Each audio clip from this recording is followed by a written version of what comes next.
6. The climatic transition stage, the seed plant period, the age of biologic tribulation. This period marks the end of pivotal evolutionary development in marine life and the opening of the transition period leading to the subsequent ages of land animals.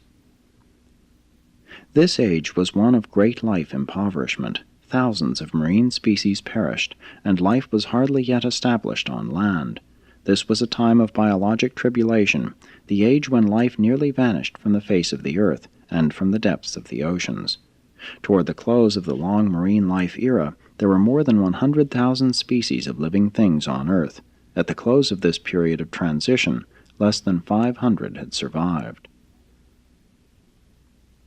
The peculiarities of this new period were not due so much to the cooling of the Earth's crust or to the long absence of volcanic action as to an unusual combination of commonplace and pre-existing influences, restrictions of the seas and increasing elevation of enormous land masses.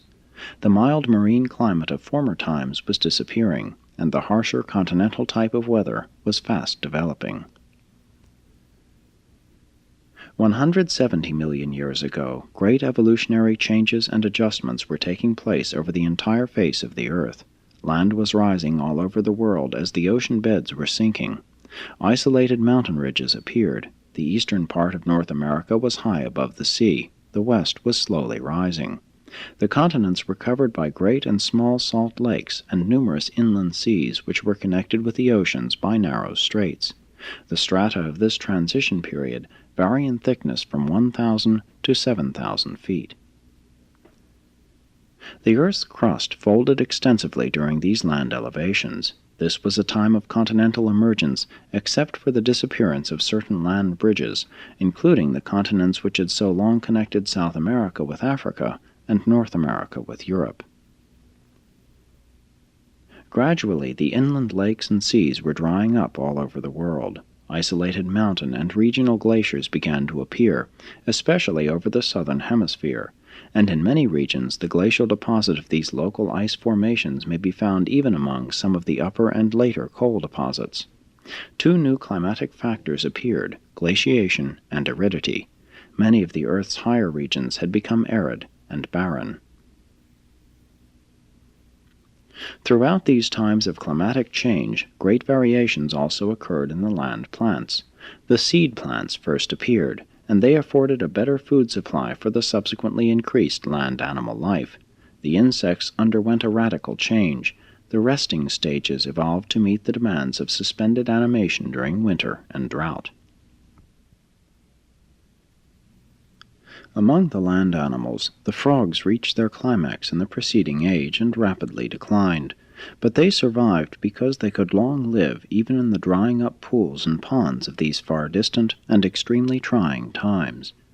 During this declining frog age, in Africa, the first step in the evolution of the frog into reptile occurred, and since the land masses were still connected, this pre-reptilian creature, an air-breather, spread over all the world.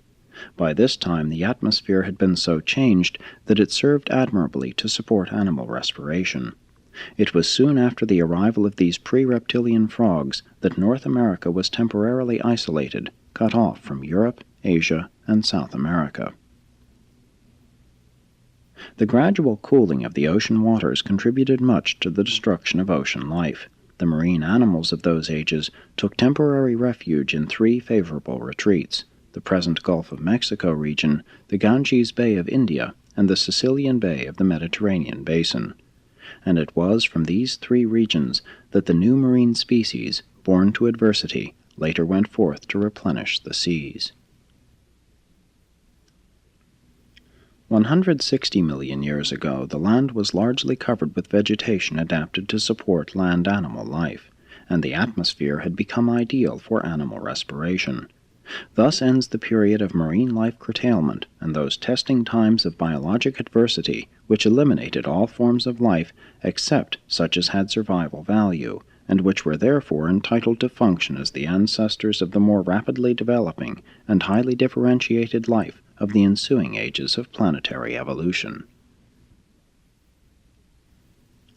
The ending of this period of biologic tribulation, known to your students as the Permian, also marks the end of the long Paleozoic era, which covers 1/4 of the planetary history, 250 million years. The vast oceanic nursery of life on Urantia has served its purpose. During the long ages when the land was unsuited to support life, before the atmosphere contained sufficient oxygen to sustain the higher land animals, the sea mothered and nurtured the early life of the realm. Now the biologic importance of the sea progressively diminishes as the second stage of evolution begins to unfold on the land.